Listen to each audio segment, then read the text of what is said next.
Assalamualaikum warahmatullahi wabarakatuh. Perkenalkan, nama saya Rahmawati Junita.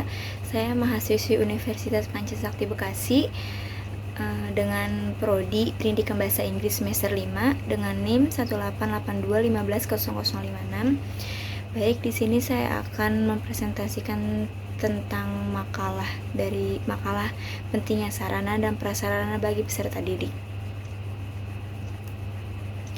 Baik, pengertian yang pertama yaitu pengertian sarana dan prasarana. Pengertian sarana adalah segala sesuatu yang dipakai sebagai alat untuk mencapai makna dan tujuan. Itu menurut Kamus Besar Bahasa Indonesia tahun 2008. Sebagai contoh, sarana pendidikan diartikan sebagai alat untuk mencapai tujuan pendidikan. Misalkan contohnya seperti buku, tas, pulpen, komputer, dan lain sebagainya.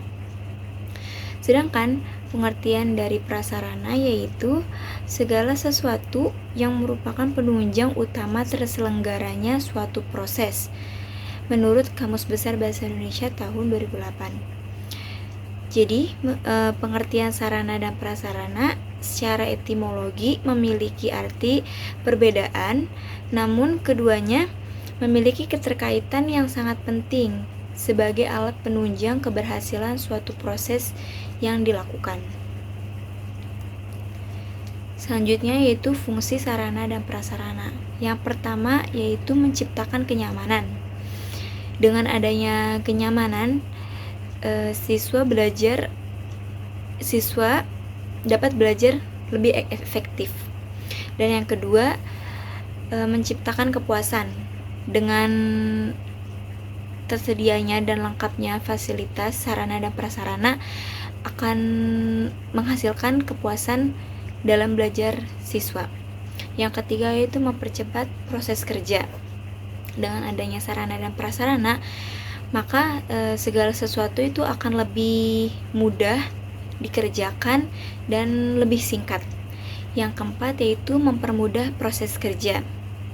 Dengan sarana prasarana itu mempermudah dalam melakukan sesuatu, contohnya seperti siswa itu lebih mudah memahami belajar komputer apabila difasilitasi komputer.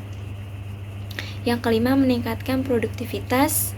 Dan yang terakhir yaitu hasil lebih berkualitas. Dengan adanya sarana dan prasarana, maka siswa dapat menghasilkan suatu proyek atau pekerjaan dengan hasil yang memuaskan. Baik, selanjutnya itu sarana dan prasarana. Sarana pendidikan umumnya mencakup semua fasilitas secara langsung dipergunakan dan menunjang proses pendidikan, seperti gedung, ruangan belajar atau kelas, alat-alat atau media pendidikan, seperti meja, kursi, dan sebagainya. Sedangkan yang maksud dengan fasilitas atau prasarana adalah yang secara tidak langsung menunjang jalannya proses pendidikan, seperti halaman kebun atau taman sekolah, kantin, koperasi, dan lain sebagainya. Fasilitas pendidikan pada dasarnya dapat dikelompokkan dalam 4 kelompok, yaitu tanah, bangunan, perlengkapan, dan perabotan sekolah.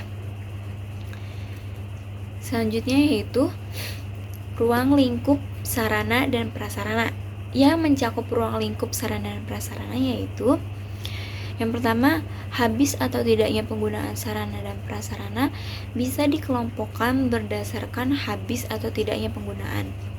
Dengan demikian, organisasi dapat menentukan sarana dan prasarana apa saja yang diperlukan. Yang kedua, bergerak atau tidaknya selain dari habis atau tidaknya.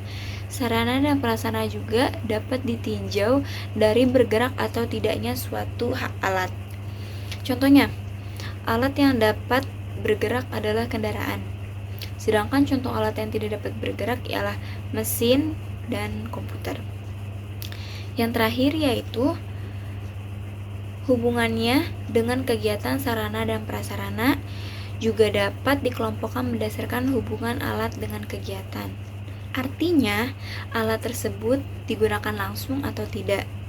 Contohnya dalam sarana dan prasarana pendidikan, kendaraan tidak menjadi alat langsung yang digunakan, tetapi papan tulis dan meja bangku menjadi alat langsung yang dipakai. Baik, guru membutuhkan sarana pembelajaran dalam menunjang kegiatan pembelajaran.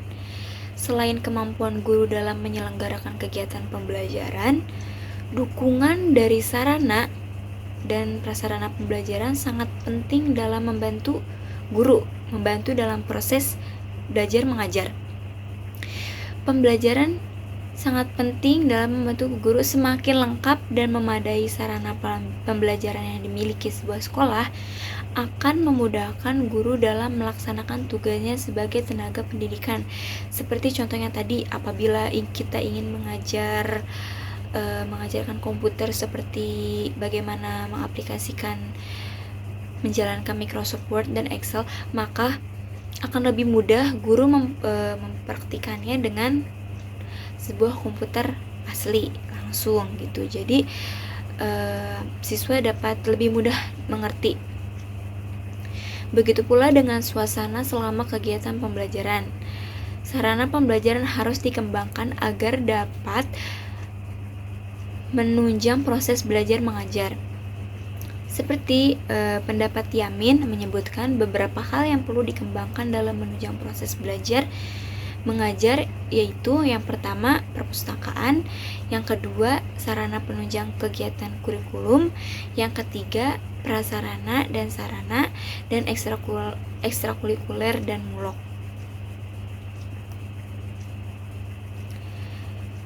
Pentingnya sarana dan prasarana. Pendidikan di Indonesia itu sangat minim sekali, terutama dalam sarana dan prasarana.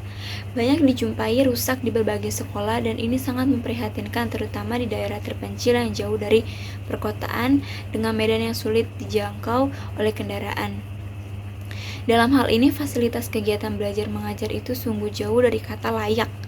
Contohnya, gedung yang kondisi bangunannya sangat mengkhawatirkan karena yang sudah tua, lapuk, dan usang, belum lagi meja kursi yang patah, rusak, dan keadaan seperti ini sudah mewarnai sarana dan prasarana pendidikan di Indonesia.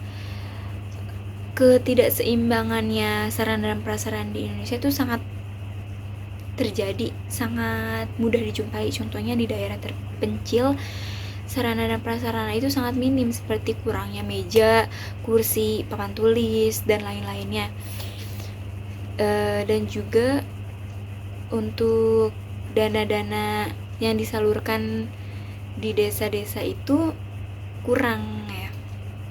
Sedangkan berbanding balik dengan yang di kota itu fasilitasnya sangat memadai.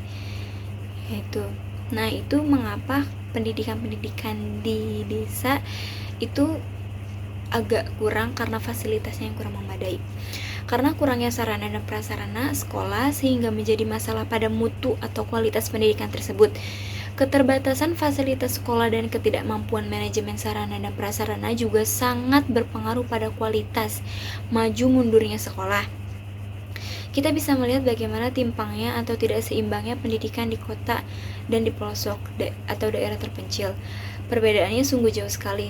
Semua itu terkaitnya dengan tercukupinya sarana dan prasarana dalam proses belajar mengajar. Baik, pada kesimpulannya, pentingnya sarana dan prasarana dalam kegiatan belajar adalah faktor utama keberlangsungannya proses kegiatan belajar mengajar di sekolah. Untuk itu perlu upaya-upaya yang diberikan untuk memenuhi kebutuhan sarana dan prasarana di sekolah. Upaya tersebut bisa dilakukan oleh banyak pihak. Salah satunya yaitu oleh pemerintah, sekolah, lembaga pendidik, maupun dari orang tua peserta didik yang menjembatani oleh komite sekolah. Sarana dan prasarana juga sangatlah menunjang kualitas belajar siswa di lembaga pendidikan. Jika kualitas belajar di lembaga pendidikan baik, maka prestasi belajar peserta didik akan menjadi baik. Begitu pula sebaliknya, jika sarana dan prasarana di lembaga pendidikan itu tidak baik, tidak terstruktur, tidak terkontrol, maka secara tidak langsung kualitas belajar peserta didik di lembaga pendidikan itu kurang berkualitas, maka tidak ada peningkatan yang terjadi di lembaga pendidikan tersebut. Baik, seperti itulah pentingnya sarana dan prasarana dalam pendidikan bagi peserta didik. Mungkin cukup sekian dari saya, kurang lebihnya mohon dimaafkan. Wassalamualaikum warahmatullahi wabarakatuh.